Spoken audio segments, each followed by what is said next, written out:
What's up, guys? Welcome to another episode of Long Division Fridays. Bumper!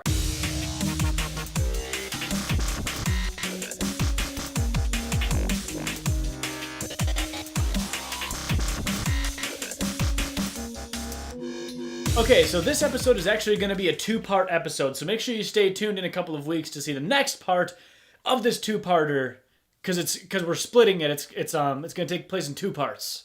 So what we're going to be talking about in these two episodes is all of our audio gear and the proper ways to use it. This first episode specifically is going to be covering the gear itself. The next episode is going to be more on the how to use it aspect.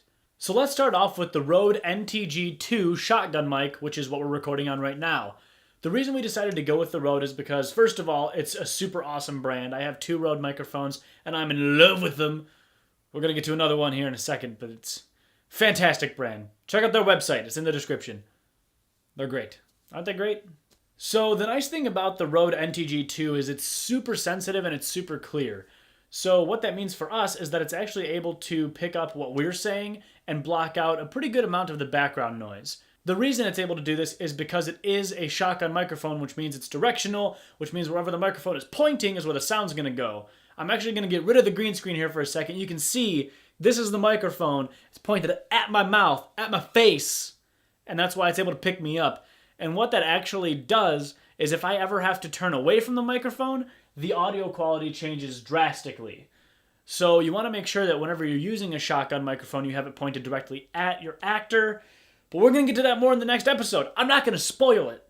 I'm not a spoiler. So just for the sake of showing you guys, I'm actually starting off on the Rode, and you're going to hear a switch when we cut to the audio inside of the camera. It's a pretty big shift. You can hear a lot more background noise. You might even be able to hear the lens a little bit. Generally, you want to stay away from using the onboard microphone in any camera, unless it's an absolute emergency. And even then, I don't know if I would use it. I'd probably just do ADR afterwards or something. Anything, really, to not use the in-camera audio. Please, for the children. Oh, won't somebody please think of the children? But the nice thing about having a good onboard microphone is that it can be used for scratch audio to sync up your good audio to later. So just keep that in mind. You don't want to have something that's not going to have any sort of onboard audio, because that would not work out well. It's not what you want. Okay, so the next microphone we're going to talk about is the microphone on the iPhone 6, which I'm recording on right now. Pretty neat. You'll notice that the audio quality isn't really that high, which you really shouldn't expect it to be because it's a phone. It's not a microphone. It's a micro... I didn't even mean to... A microphone. Oh, I got it. The other nice thing about recording to an iPhone is that you can use any sort of external microphone that's compatible. So, for example, the iPhone headset that came with your iPhone will work very well as a makeshift lavalier mic if you need one.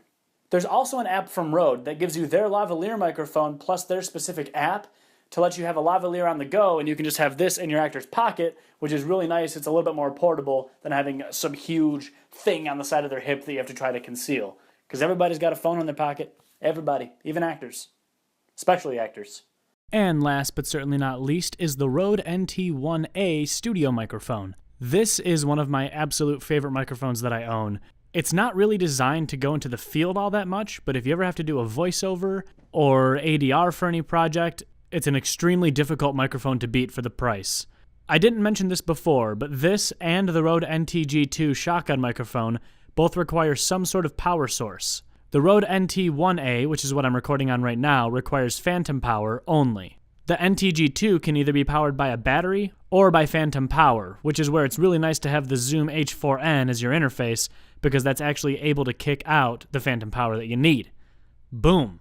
This microphone has a really wide pickup pattern. You're able to stand pretty much anywhere around the microphone and it's going to pick you up just the same. However, it is super sensitive, so you want to be careful that you don't have too much background noise going on. Right now, you might even be able to pick up a little bit of my computer hissing or a little bit of reverb in my room, and that's just because it is such a sensitive microphone. The nice thing with it, though, is that it has a very low noise floor, so it makes it really easy to get rid of that noise in post. Well, guys, that's it for the first part of Long Division Friday's audio throwdown. Make sure you check us out. It's not the throwdown. It's the throwdown! Make sure you check us out next time for the second part of the audio roundup. I'm Zach. Thanks.